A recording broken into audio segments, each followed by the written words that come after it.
baga nagaan nuftani jenna.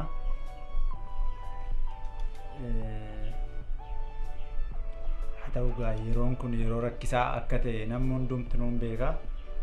Kanaaf jennee sagantaa keenya isa guddaa waltajjii guddaa irratti kiruuseedii gurguddaa irratti tajaajilu kana amma immoo akka maatiitti deebifnee sagantaa baafnee namoota lamaan tajaajiluu firannee wanti guddaan jiru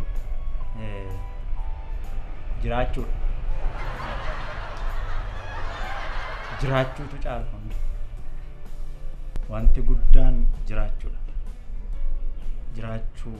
Jiraachuutu caala. Kanaaf bu'aa baay'ee keessa dabartaniiti kan dhuftanii.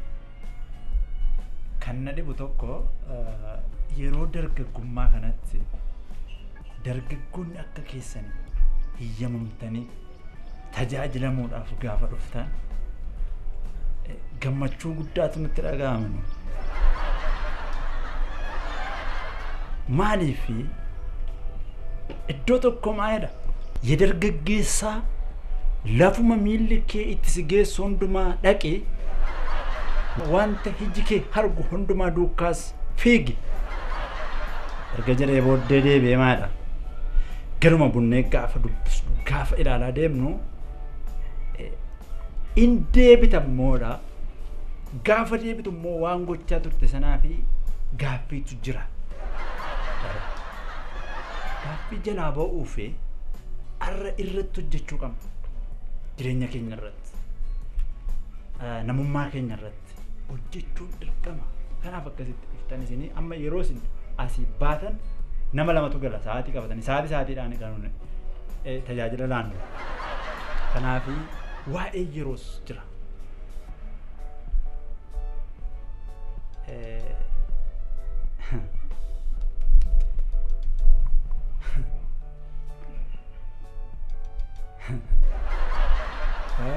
Yeroo kanatti barachuudhaaf laphee banamaan jiraachuun murteessaadha. Waa tokkoon kaasuu barbaada. Innis maa inni hin dhufu namni qaamaan hin dhufa iddoo akkasii kana baay'ee dhufamu nuti immoo waan ittiin arginu qabna.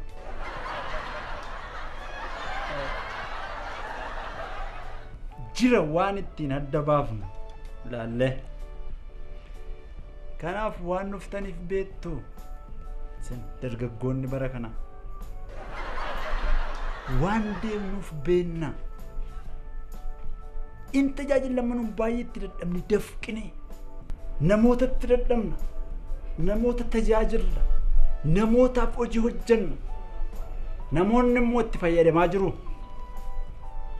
isanuun garaachi keenya dhume kana garaachi koo hin jiru Albeen obboloota koo ala garraa yeroo adda addaatti isin dhuftu karuma kooti kan isin gara gooftaattis dhuftanii kanaaf Phaawulos jajjabinaan dubbannaa isa kana jajjabinaan hin dubbadhaa garaachi koo naqnee ture nyaata nyaadhuma hin danda'e kana of saaduuf miti yookaan of jajuuf miti amma nyaata nyaadhu danda'e guyyaatti si'a ja'a torba caalaan nyaadhuma nyaata baay'umeera garaachi nyaata malee jiraanna nyaata malee nyaatamni isin hin nyaachifne nyaata maara jireenyi keenya isin nyaachifne isin soortuudha nuti kana ta'eetu jiru garuu fayyadamaa jirtu isin nurraa nu haa gargaaru. Mee har'a mata duree har'a waliin ilaallu isinitti meeni gara dubbii keenya ilaaluutti galla yeroon keenyas gabaabaadha. Haala yeroo kana wajjin kan ol qabatudha barsiisa yeroo dheeraati ergan jalqabe barsiisa kana ji'a hedduu na fudhateera akkas jedha qabadhaa dhadhaqii gadi fagoo fi sururama boolla gadi fagoo fi cunqurfama dukkanaa fi dhumaati hamaa fi kan kana fakkaatan keessa seennee jirru kana keessaa attamitti baana barreeffataniitti deeman abdaadha barreessifa akkana dukkaartan beeka waan ta'eef qabataniittu dhadhaqii gadi fagoo sururama boolla gadi fagoo cunqurfama dukkanaaf dhumaati hamaatu biyya keenya addunyaa kana mudateera attamitti isa kana keessa baana. Amma wanti guddaan jiru attamitti seenne eenyutu nu seensise attamitti baana eenyutu nu baasa. Kan jedhu gadi fageenyaan barsiisa yeroo dheeraan kennaa jira. Isa kanarraan isiniif qooduu barbaade. Kanaaf isin immoo jejjeeqamuu kana hunkuramuu kana tuudhiiftanii fooniin as teessanii yaadaan iddoo biraa. Gaafa haarsuun namummaa keenya guutuudhaan as dhufuu qabu. Qara cidhiin as taa'ee qodaa duwwaan as taa'ee golfa fakkeenya.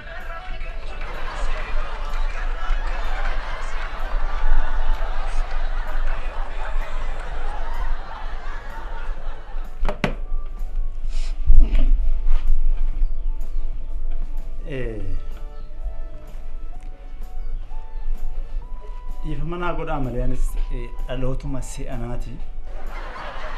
Garuu gaafa taa'ee dhaloota si'anaa kana ilaalu bilbilli isaanis sammuun isaanis ol qixa iyya.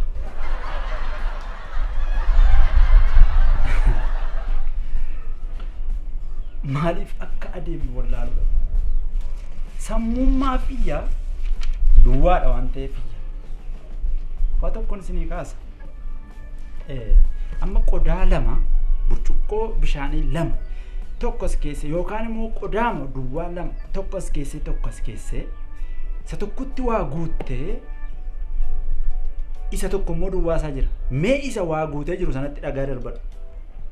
Hirru kutaa sagaleen hin dhagahamu. Isa duwwaa jiru sanatti mee waa darbadhu. Gaafa rukutu sagalee dhageessisa.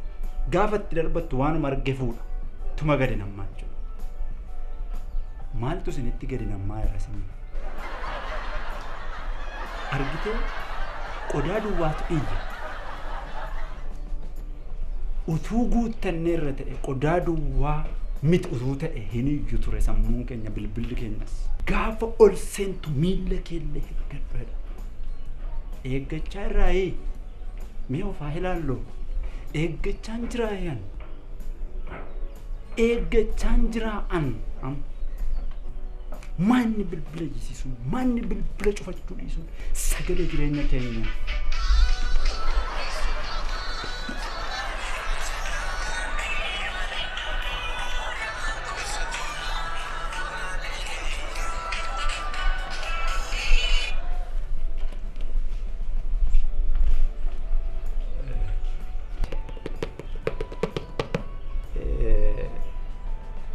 Amma sirra deebi'een jira.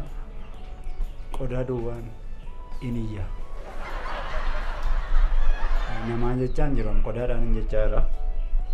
Qodaa duwwaan iniyya. Maal jedha Phaawulos?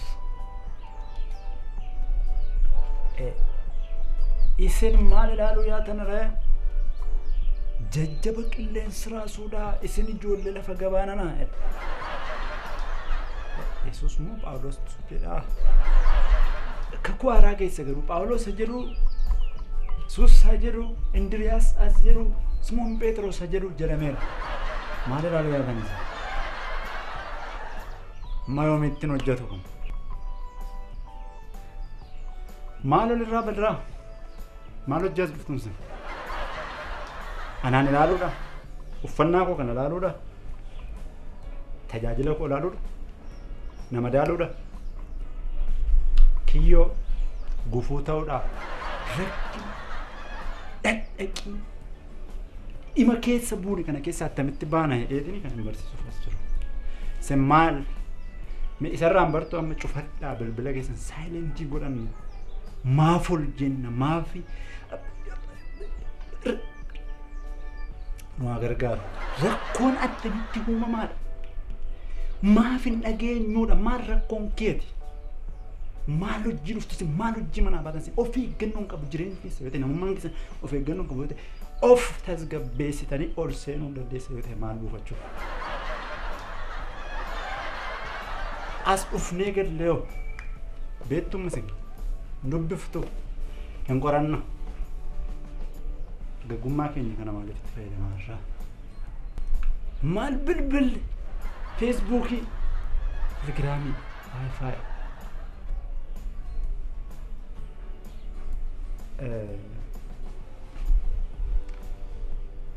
teknooloojiidhaan hin mormu. Garuu dhaloota haddaggeedhaan nan morma. Wata tasgabbiin qabne jeeqamu nan morma. Kana bilbila keenya maal baata? Maaltu keessa guuteera? Suuraa akkam akkamii guuteera? Tolaalla. Tolitti kekkenne mee kan koolaadhaati kan koolaadhaati kan koolaadhaati maaltu kee guuteera bilbila keenya keessa? Bilbila koo keessa. Maaltu?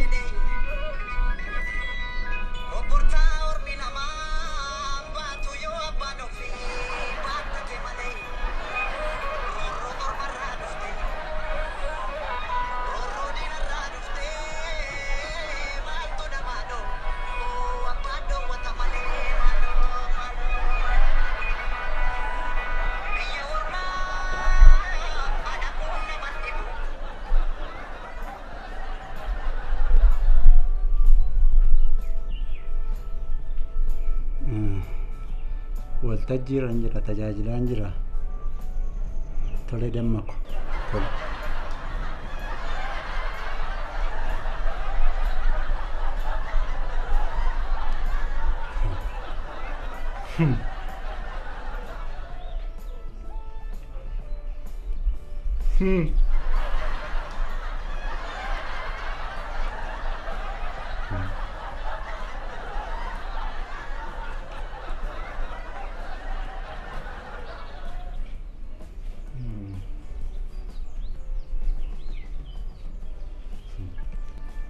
Keedu iddoo tokko.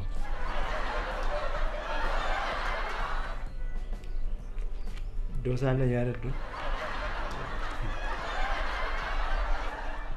Egaa sagalee gurguddaatu nutti dubbatame. Egaa gurguddaatu nutti darbe. Gurri qalbii keenyaa yoo dhaga'e irratti waan guddaatu nutti darbe. Kanumaan xumura galatoomna.